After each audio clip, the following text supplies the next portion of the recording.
आज हम पढ़ने वाले हैं इंजीनियर मैकेनिक्स में फोर्स एंड फोर्स सिस्टम से संबंधित एमसीक्यू क्वेश्चन। इसमें हम पढ़ेंगे, टॉपिक है force and force system. Force and force system है, उससे रिलेटेड एमसीक्यू क्वेश्चन है। जैसे कि पहला क्वेश्चन दिया है, free body diagram of a body in a force system is. इसका आंसर हो जाएगा completely isolated from the system. System के द्वारा कंप्लीटली आइसोलेटेड होना चाहिए। तो इसमें क्या है, free body diagram of a body in a force system. Free body diagram जो कि फोर्स सिस्टम में क्या होती है, completely isolated from the system होती है। नेक्स्ट इसका डिस्क्रिप्शन भी है, जैसा कि डिस्क्रिप्शन बताया गया है। फ्री बॉडी डायग्राम क्या होता है, a diagram which shows a part of system separately या completely isolated from the system, indicating all the external forces acting on it is called as a free body diagram. Free body diagram क्या होता है, free body diagram वो diagram होता है जिसका part system separately हो या completely isolated from the system हो, जो कि indicating all external forces acting हो सके उसमें, तो उसको हम फ्री बॉडी डायग्राम बोलते हैं। उसकी डेफिनेशन क्या है, of diagram which shows a part of system separately completely isolated from the system, indicating all the external forces acting on it is called as a free body diagram। जैसे diagram देखोगे आप, ये book है, इसका अगर free body diagram बनाना है, जैसे ये टेबल पर रखी हुई है बुक, इसका फ्री बॉडी डायग्राम बनाएंगे तो क्या होगा, ये बुक है, बुक में एक ग्रेविटेशनल फोर्स लगेगा जो कि आपको डाउनवर्ड दिख रहा है, और एक ऊपर की तरफ लगेगा जो कि टेबल का फोर्स लगेगा, अपवर्ड फोर्स लगेगा। तो इसमें एक डाउनवर्ड फोर्स लगेगा बुक का जो वेट रहेगा वो, और ऊपर रहेगा जो कि अपवर्ड फोर्स लगेगा किसका, टेबल का। इसलिए इसमें जो डायग्राम बनेगा, फ्री बॉडी डायग्राम अगर बनाना हो तो इस टाइप से हम बना सकते हैं। जैसे ये बुक बना देंगे, यहाँ पर बुक के अकॉर्डिंग यहाँ पर एक यहाँ टेबल का फोर्स लगेगा और एक डाउनवर्ड लगेगा ग्रेविटेशनल फोर्स जिसका वेट होगा। इस टाइप से इसका फ्री बॉडी डायग्राम बनता है। तो फ्री बॉडी डायग्राम इस टाइप से बनाया जाता है। अगला क्वेश्चन है, when a body falls freely under gravity it possesses। जब body falls freely under gravity हो तो उसके लिए क्या होगा, इसमें नो वेट होगा, इसमें कोई भी वेट नहीं होगा।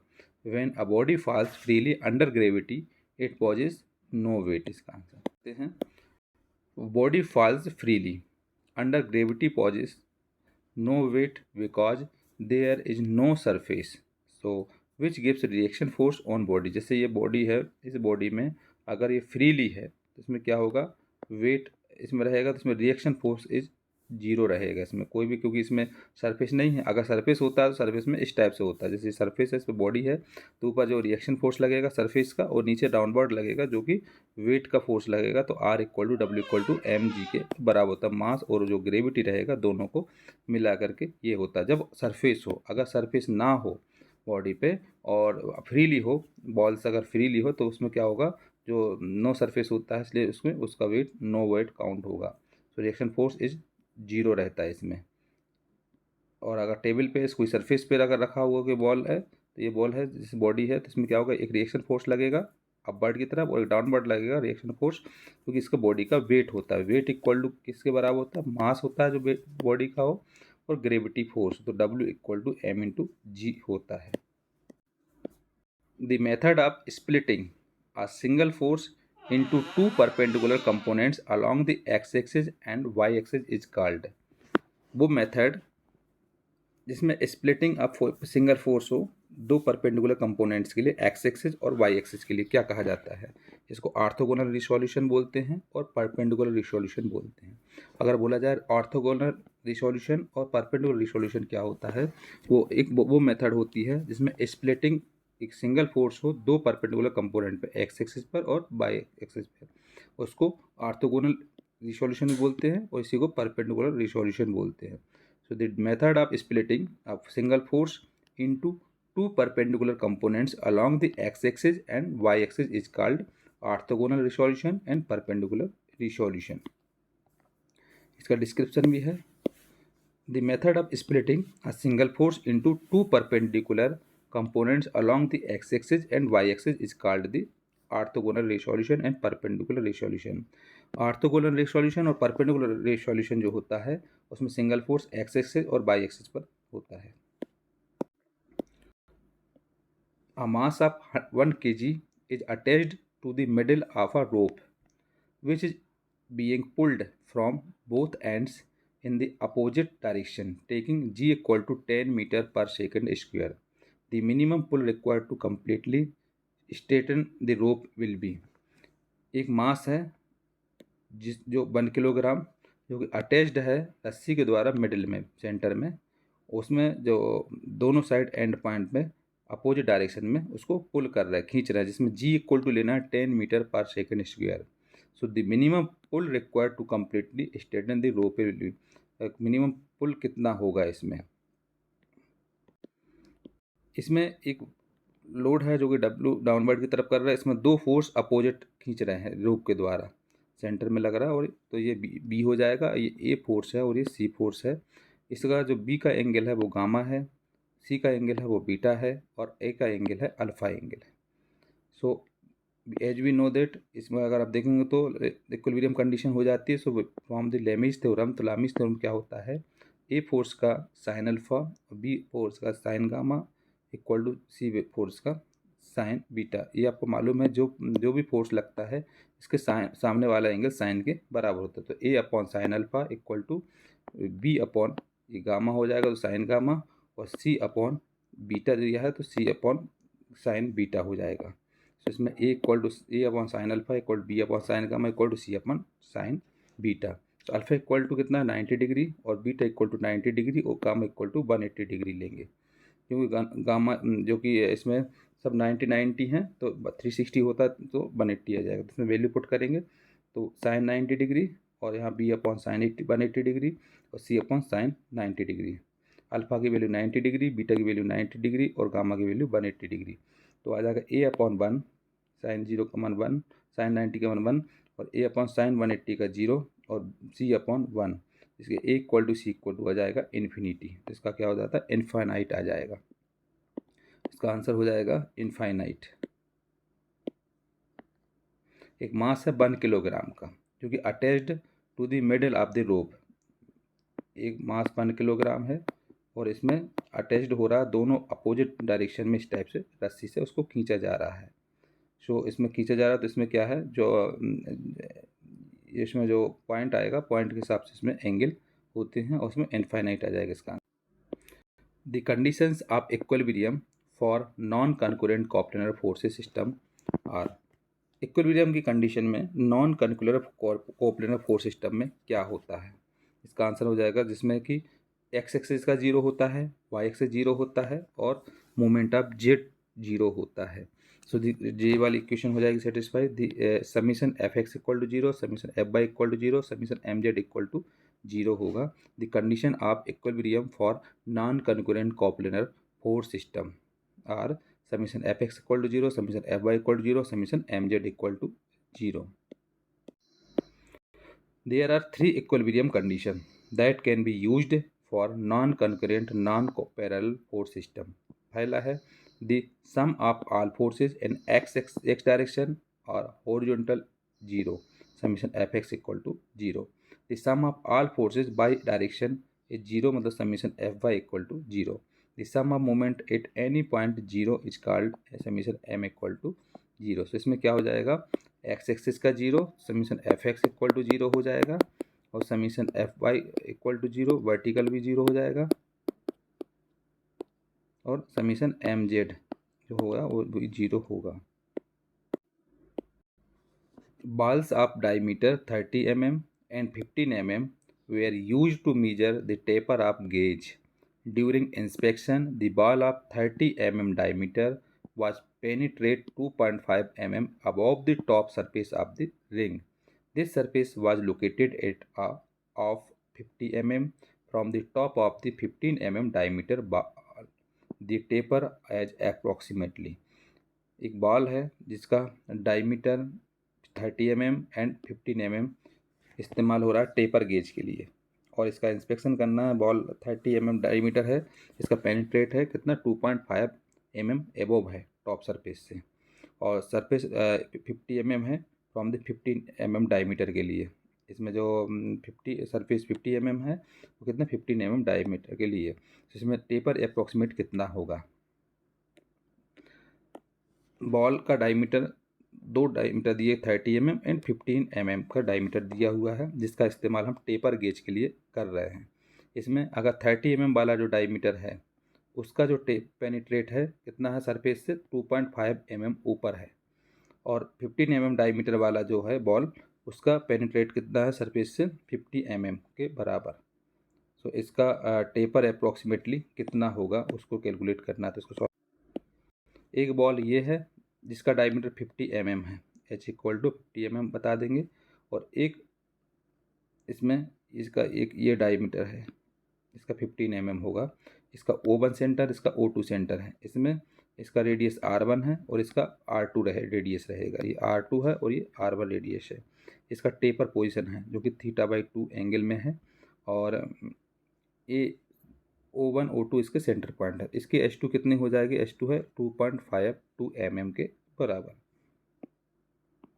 इसको सॉल्व करेंगे, क्योंकि आपको मालूम है एक ट्रायंगल बन रहा है राइट ट्रायंगल, तो राइट ट्रायंगल के अकॉर्डिंग इसमें हम एंगल बनाएंगे। तो एंगल आ जाएगा साइन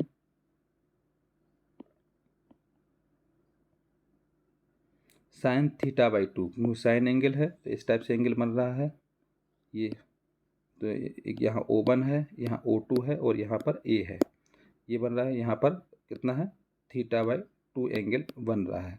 तो इसमें sign θ/2 equal to O2A upon O1 O2, मतलब इसमें आ जाएगा लॉन्गिट्यूडनल अपॉन हाइपोटेनियस। तो साइन θ/2 इक्वल टू यहाँ पर हो जाएगा R2 माइनस R1 अपॉन यहाँ पर होगा H1 plus R1 minus H2 minus R2 हो जाएगा। So sine θ/2 equal to 15 minus 7.5 upon 50 plus 7.5 minus 2.5 minus 15। ये सबकी वैल्यू है, R1 H1 की वैल्यू है, R2 H2 की वैल्यू है। तो साइन θ/2 इक्वल टू हो जाएगा 7.5 upon 40, θ/2 equal to sine inverse 7.5 upon 40, तो थीटा इक्वल टू आ जाएगा 21.6 डिग्री के एंगल के 20 डिग्री इसका आंसर करेक्ट हो जाएगा। नेक्स्ट क्वेश्चन है, free body diagram is a diagram. इसका आंसर हो जाएगा ऑल ऑफ दीज। मतलब एक फ्री बॉडी डायग्राम में क्या देखना पड़ता है, इसमें होता है draw Y free hand represents a floating body separating the body from its surroundings and replacing with force vector. एक फ्री बॉडी डायग्राम में मेन हमको ये देखना पड़ता है कि इसका जो फ्री हैंड है के द्वारा ड्रा किया जाए, रिप्रेजेंट इसमें फ्लोटिंग बॉडी हो, separating up a body from its surroundings and replacing with force vector. Answer में लिखा हुआ है अ free body diagram is draw by free hand represents a floating body separating a body from its surrounding and replacing with force vector.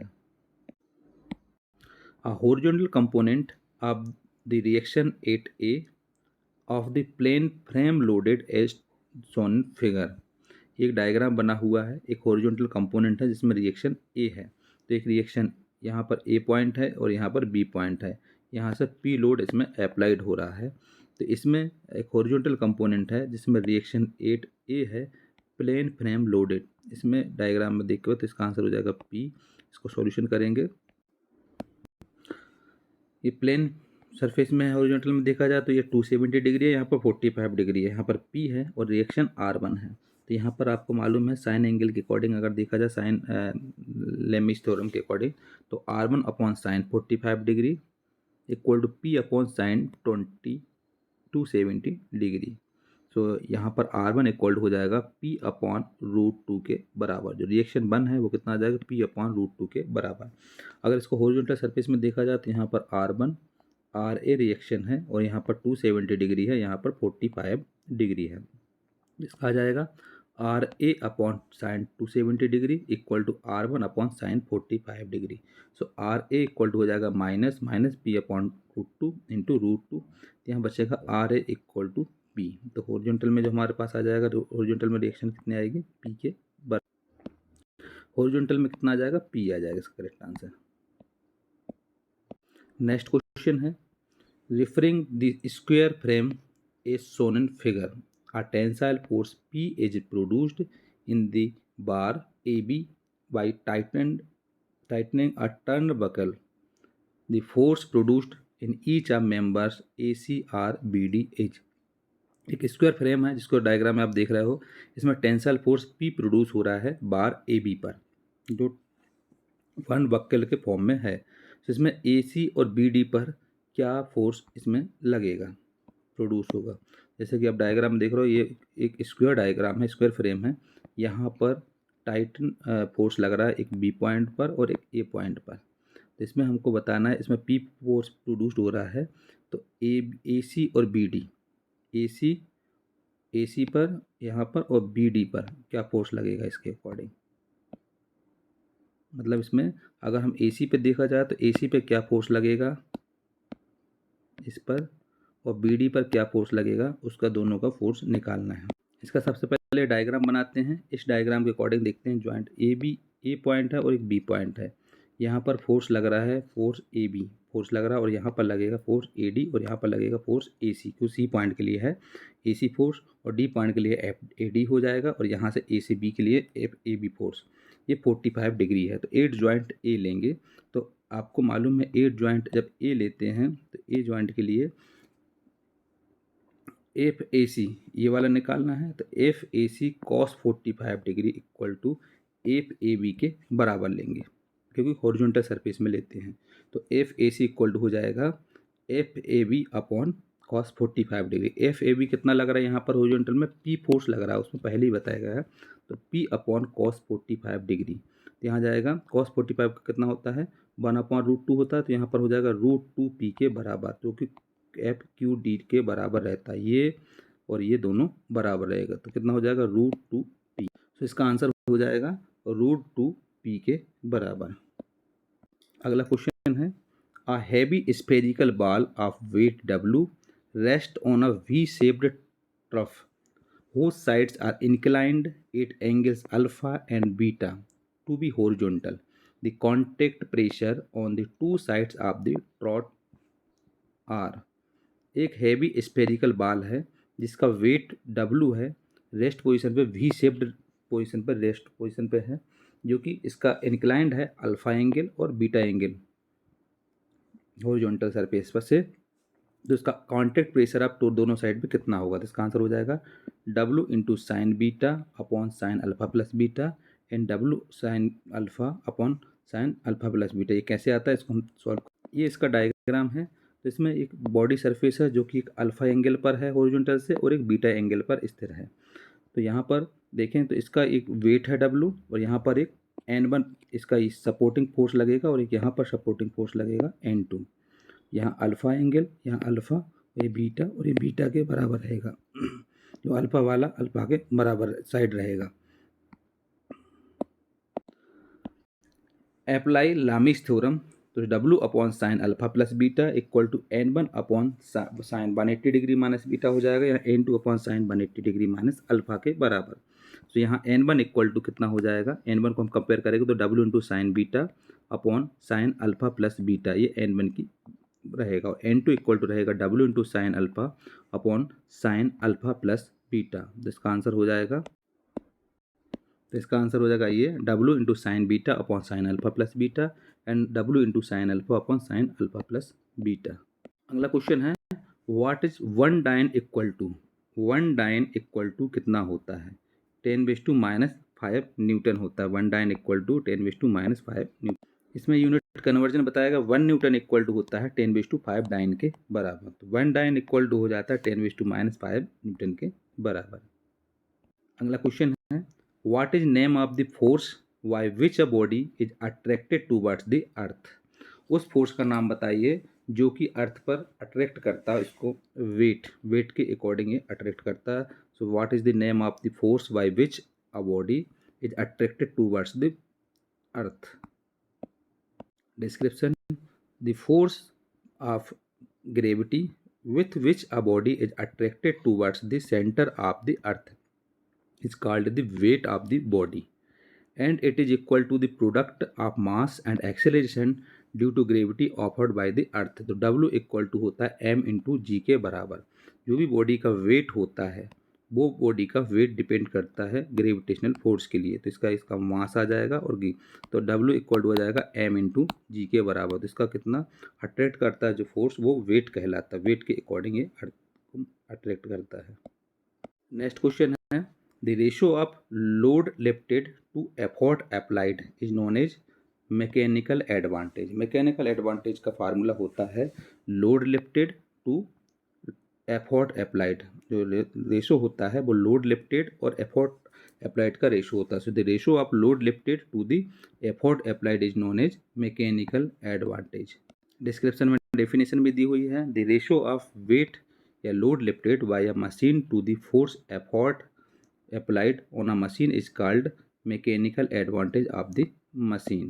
Next question है if a given system of concurrent forces have summation h equal to 0 but summation v not equal to 0 then resultant of the system can be। यदि concurrent force system में दिया हो summation horizontal जो force है सभी force zero के बराबर हों और वर्टिकल फोर्सेस जीरो के बराबर नहीं हो तो इसमें रिजल्टेंट सिस्टम क्या होगा। तो क्या होगा अ फोर्स वर्टिकल अपवर्ड और डाउनवर्ड। इसमें वर्टिकल फोर्स अपवर्ड हो सकता है या फिर डाउनवर्ड हो सकता है।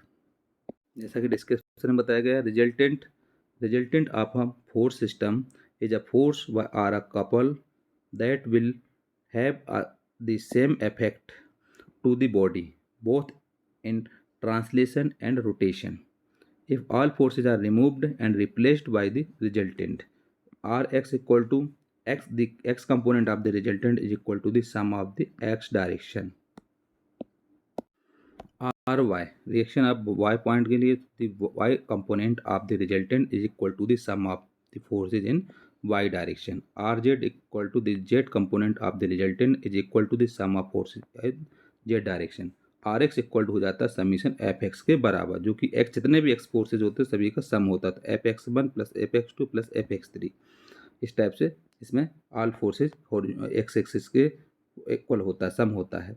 तो R Y equal to summation F Y equal to F Y one plus F Y two plus F Y three.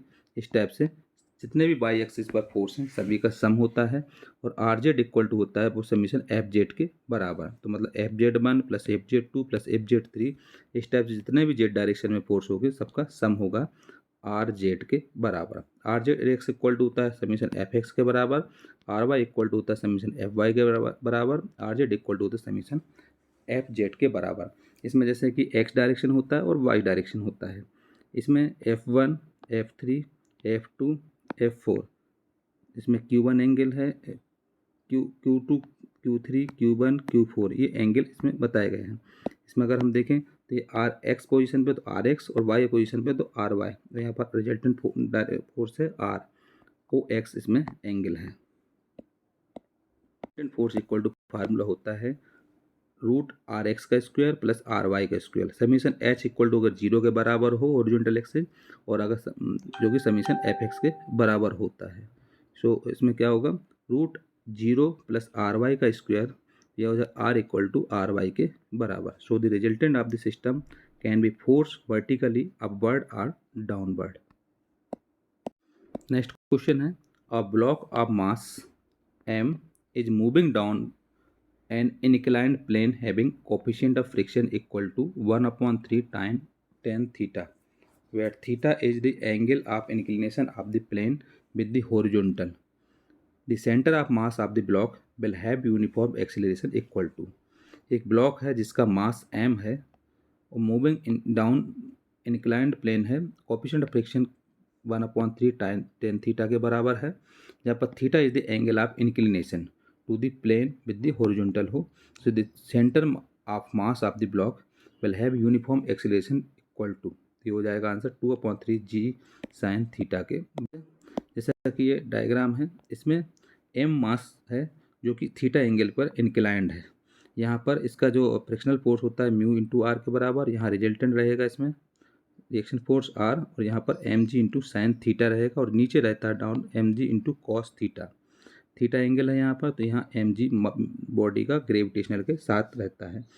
सो इसमें अगर देखें तो ये एम जैसे मास है तो इसमें इसका जो फोर्स रहता है वो एम इंटू जी के बराबर लेते हैं क्योंकि इसका ग्रेविटेशनल फोर्स रहता है। तो gravitational force M G cos theta M G sine theta और यहाँ पर फ्रिक्शनल फोर्स है म्यू आर। यहाँ पर रिएक्शन फोर्स है इसका सपोर्टिंग आर। तो इसमें म्यू इक्वल टू होता है 1/3 टेन थीटा के बराबर। और आर इक्वल टू कितना दिया है, एम जी इंटू कॉस थीटा, और जो कि फ्रिक्शनल फोर्स है एफ है, तो एफ आर इक्वल टू कितना हो जाएगा 1/3 tan theta into M G cos theta. तो यहाँ हो जाएगा 1/3 M G into sine theta.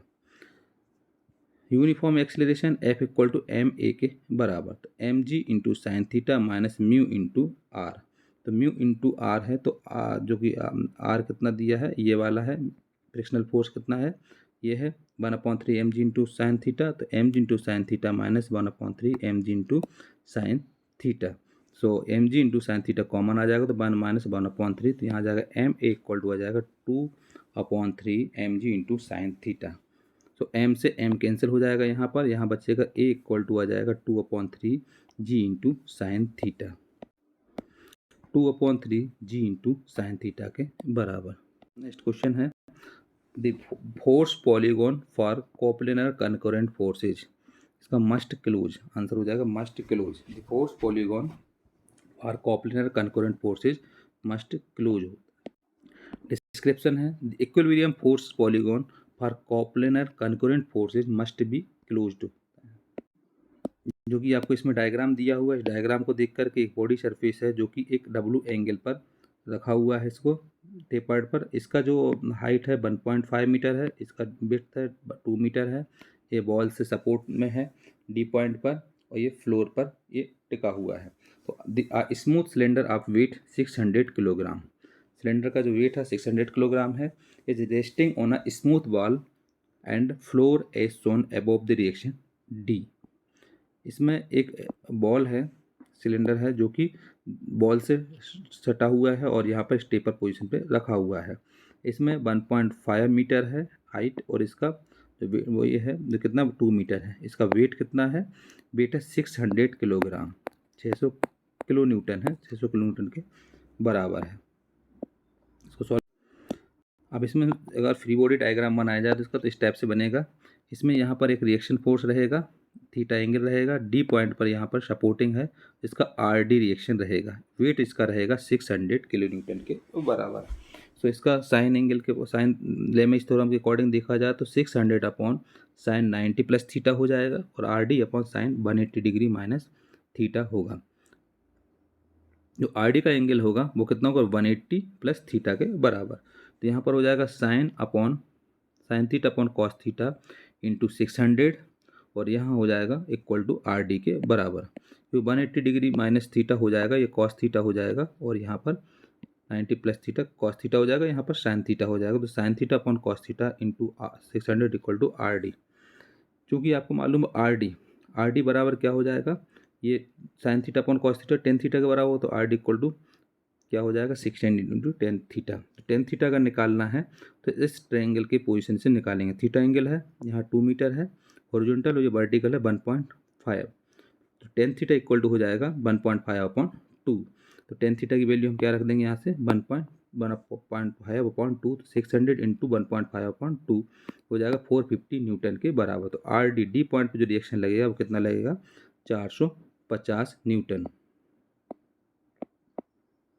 इसका आंसर हो जाएगा 450 न्यूटन के बराबर। इसका जो डी पॉइंट पर है, डी पॉइंट पर जो इसमें फोर्स लगेगा, कितना रिएक्शन लगेगी, वो कितनी लगेगी 450 न्यूटन।